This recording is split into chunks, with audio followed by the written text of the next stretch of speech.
Hello dear students, welcome back to the physics class.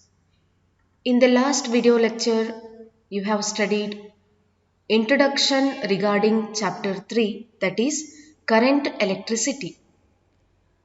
We have studied about the topics what you are going to study in this chapter, and also we studied what is electric current, what is its equation, SI unit and the symbol, and some terms related to electric current we have studied in the last session. So today I am going to discuss electric current in conductors. That is second topic in this chapter. So that is electric current in conductors, and also I am going to discuss electron current and conventional current. Now let us start the class. Electric current in conductors. So we know that there are three types of conductors, that is solid conductor, liquid conductors and gaseous conductors. So before going to study about electric current in conductors, first we have to know what are solid, liquid and gaseous conductors. Solid conductors means generally we can consider metals such as copper, aluminium, you can take copper or aluminium, or you can consider silver or gold. These all are solid conductors. They are all metals. So in solid conductors, the current carriers are valence electrons, that is free electrons. So what are these valence electrons? See here, in solid conductors or in metals, all the atoms or the molecules, most of the molecules are tightly bonded to each other. But some of the electrons are practically free to move within the materials, just like molecules in the gas. In gases, the gas molecules are free to move in a random direction with a different velocity. So they collide with one another so that their direction changes. So velocity also changes. So likewise, in metals, so there are so many free electrons in their outermost orbit. Those free electrons are also called as valence electrons. So these valence electrons are the reason, they are the cause of electric current. Similarly, in liquid conductors, liquid means generally we can consider electrolytic solution or salt solution we can consider. In electrolytic or in salt solution, the charge carriers or the current carriers are positively and negatively charged ions. Remember, in liquid conductors, that means in electrolytic solution, so again we can produce electric current only with the help of positive and negative ions. Positive and negative ions are the cause for electric current in liquid conductors. Is it clear? Similarly, when it comes to gaseous conductors means generally we can consider discharge tubes. Right? In a discharge tube, we are going to produce electric current only with the help of positive ions and electrons. So what is the reason for current in the gaseous conductor? We have to answer positive ions and electrons are the cause of electric current. So we can call it as current carriers. Is it clear? So remember, so quickly once again we can revise solid, liquid and gaseous conductors. So the question is, which are the current carriers in solid? You have to answer free electrons or valence electrons. Similarly, which are the current carriers in liquid conductor? You should answer positive and negative ions are the current carriers in liquid conductor. Then comes to the gaseous conductor. Which are the current carriers in gaseous conductor?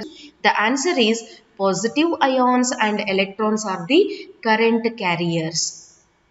Remember dear students, we are now in this chapter concentrating, or we are focusing only on solid conductors, that is metals. So now in detail we can study about electric current in conductors.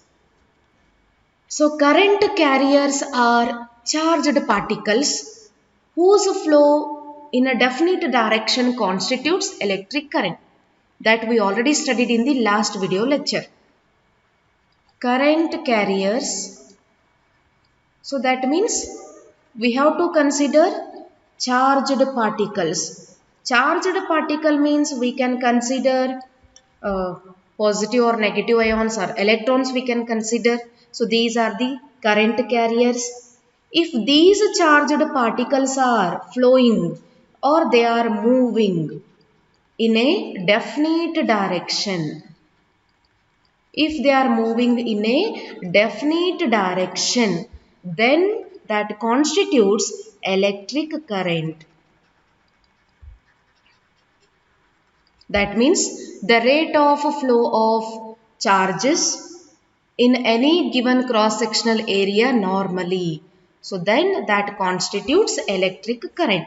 Now, how electric current is produced in metals or in solid conductors? So now that we can study in detail. We already know that in a solid metal or in a solid conductor, the atoms and molecules are tightly bound to each other. This metal contains large number of free electrons. In this diagram, you can observe this is a metallic cylinder. Here, these all are the free electrons. There are large number of free electrons in their outermost orbit. Right? With the help of these free electrons, we are going to produce electric current. How to produce electric current, that we can study now. This is a cylindrical metal. It contains free electrons. With the help of free electrons, we are going to produce electric current. Now, let us imagine we are not going to supply any battery or any electric field to this metal. This is just a metal, and this metal is not yet connected to any battery or a cell or any electric field. There is no electric field here. Simply this is a metal, contains large number of free electrons. Now what happens? When it is not connected to any cell or battery, then also these free electrons are moving in a random direction with different velocities. Now the question arises, how they are moving without any energy like a cell or battery or electric field. What happens? So here on this metal, when sunlight radiations fall on it, these light radiations will be absorbed by these outermost free electrons. When these electrons absorb that energy, heat energy, sun radiation means it is in the form of heat energy. When it absorbs heat energy, when the electrons gain energy, they start to move with thermal velocities in a different direction. So these free electrons are moving with their thermal velocities. It is all because of the thermal energy or heat energy. But there is no preferential direction for the velocities of the electron. Now you can observe this diagram. Electrons are moving with a different direction. They are moving randomly with their thermal velocities. But here, is it possible to produce electric current? No. The net electric current produced in this metallic conductor is zero. There is no net electric current only because the number of electrons traveling in any direction. Suppose if an electron is moving in this direction, will be equal to the number of electrons traveling in the opposite direction, so that there is no net flow of electric charges in any direction inside the solid conductor, and there will be no current in it. Suppose now here I am going to consider electric field. In the first case, we considered just a metallic conductor without any energy, without connecting any battery or a cell or any electric field. In the second case, I am going to provide electric field to these free electrons. To understand what happens when electric field is applied to this piece of a cylindrical conductor, for that reason I am going to consider positively charged ions or positive charges are distributed on one disk and negative charges are distributed on the another disk of the same metallic cylinder. Now, an electric field is created that indicates an electric field is created inside the conductor. We already know the direction of electric field. So, here from positive charge towards the negative charge. The electric field direction is from positive to negative because we know that for positive charge electric field is outward, for negative charge electric field is inward. So due to this field, free electrons in the conductor will be accelerated.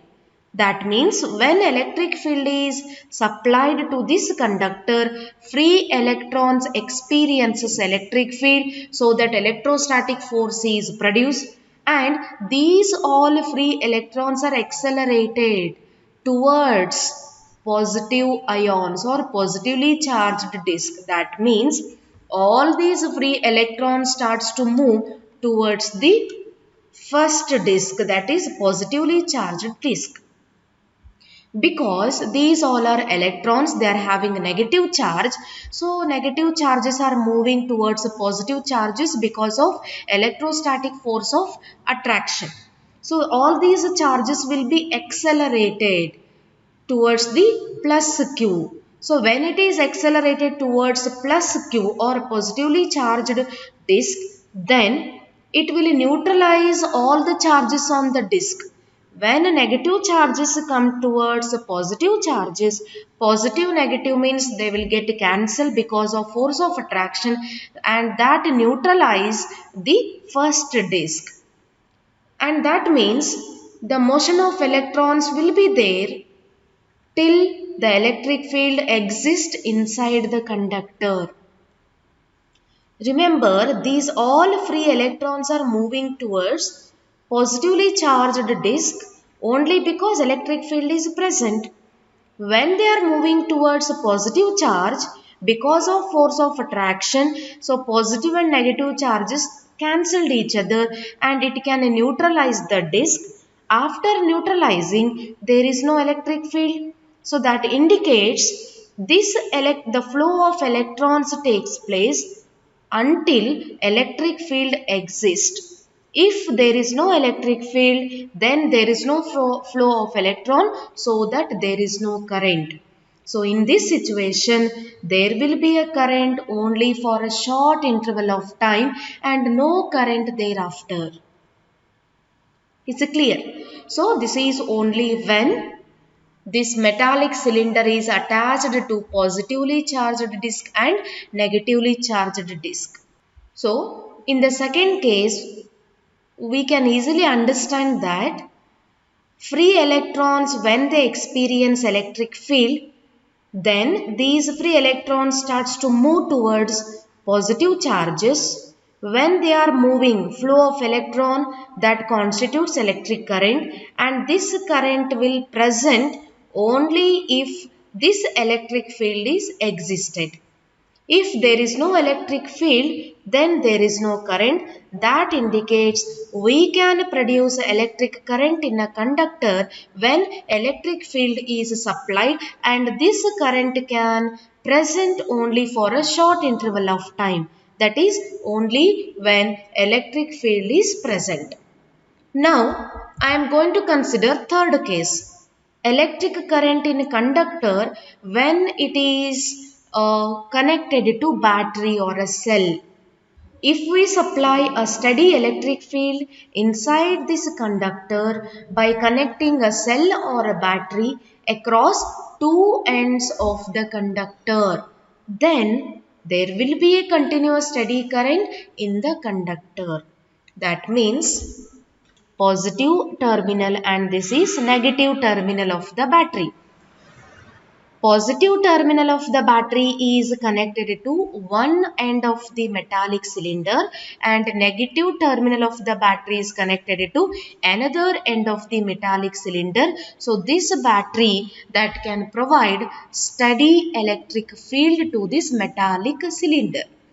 Now, when the steady rate of electric field is supplied to the metallic cylinder so that these free electron experiences electric field and all the free electrons starts to move towards the positive terminal of the battery because these electrons are negatively charged particle so that they starts to move towards a positive terminal of the battery and that constitutes electric current for longer time only because it is connected to battery. So in this way we can produce electric current in conductors. So this is all about electric current in conductors. Now I am going to discuss conventional current versus electronic current, and this is very important topic. Here, to understand what you mean by conventional current and electron current, I have taken one arrangement. You can observe this arrangement. In this arrangement, you can see three things. The first one is battery. Here this is a battery. The second one is bulb and the third one is copper wire. We are using this copper wire to connect battery and bulb. Now, to understand what is actually happening in this circuit, I will magnify this portion of the wire. So when we magnify this portion of the wire, after magnifying this portion of copper wire, we can clearly see the free electrons present in the copper wire. So you can observe both the diagrams here. Both the diagrams are same here. But when we magnify, means when we enlarged this copper wire, clearly we can observe free electrons present in the copper wire because copper is a metal. Most of you must have seen this type of diagram in many books where a battery is connected to a wire with a high cross-sectional area with a low cross-sectional wire, but this is not true. We are not using a wire with a high cross-sectional area. A cross-sectional area of this wire and this wire is the same. See here, cross-sectional area of this wire and the remaining this wire. Both are same. We have simply magnified this portion. This is not any other metallic cylinder here. This is also wire, but we magnified that wire to observe the free electrons present. And we have simply magnified this portion of wire to understand the movement of electrons. And now we will focus on how electrons are drifted or how electrons are accelerated in this particular arrangement. You can see battery positive terminal. So this is positive terminal of the battery and this is negative terminal. Now you can see battery positive terminal is connected to copper wire and copper wire is connected to one end of the bulb and other terminal of the bulb is connected to negative terminal of the battery. So in this way the circuit is complete and therefore there will be a current through the bulb and therefore the bulb will glow. Now, due to positive terminal of the battery, the electrons present in the copper wire will be accelerated or that will be drifted towards the positive terminal because we know electrons are negatively charged particles and therefore there will be force of attraction and they are attracted towards positive terminal of the battery. So the electrons will move in this direction. The electrons are moving in this direction, and in the last lecture we saw the flow of electron is known as electric current. And in this case, the charge is carried by electrons. Therefore, flow of electrons will constitute current, which is known as electron current. And the direction of electron current is as same as flow of electron. Electrons are moving in this direction, current is also moving in the same direction, and this current we are going to call it as electron current, and it is represented by, we can take the symbol I dash. I dash indicates electron current, and this current is due to flow of electron, cause of electron. So cause of current is flow of electron. So here we are going to call it as natural current. Electron current is also called as natural current. It is natural current because it is due to actual flow of electrons, which are the reason for current in the circuit, and electron current in the circuit is in anti-clockwise direction. One thing you can know it is electron current is entering positive terminal and it is leaving negative terminal. So this is all about electron current.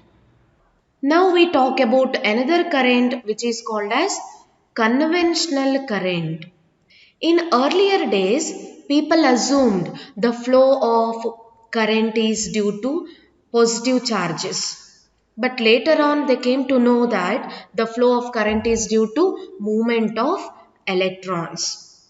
But according to conventional current, they considered always the flow of charges takes place from higher potential to lower potential. So remember, higher potential means a positive terminal, lower potential means negative terminal. So according to conventional current, they considered the current is flowing, or the flow of charges takes place from positive terminal to negative terminal of the battery. And the conventional current is represented by the symbol I. Conventional current is having the direction opposite to that of electron current. You can observe electron current is moving in anti-clockwise direction, but conventional current is moving in clockwise direction, and which is represented by the alphabet I.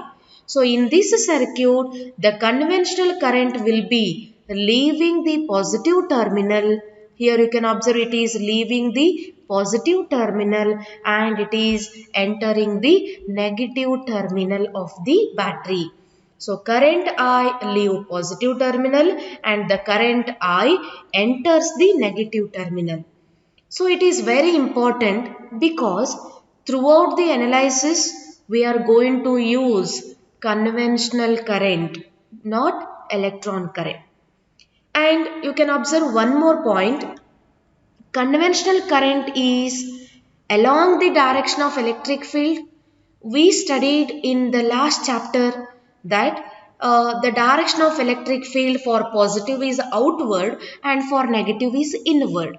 So this conventional current takes place along the direction of electric field. So in this diagram, I indicates conventional current, and this is very important to know that it is along the direction of electric field. But natural current or electron current is it is opposite to the direction of electric field. So this is all about conventional current and electron current. Quickly we can revise once again. So what is electron current? The flow of electron from a point of lower potential to a point of higher potential is called electron current. Lower potential means negative terminal to positive terminal. And what is conventional current? The flow of positive charges from a point of higher potential to a point of lower potential. This is conventional current. Electron current is also called as natural current. And this conventional current direction is along the direction of electric field. And you can observe the one important note here. Electron current and conventional current are equal in magnitude but opposite in direction.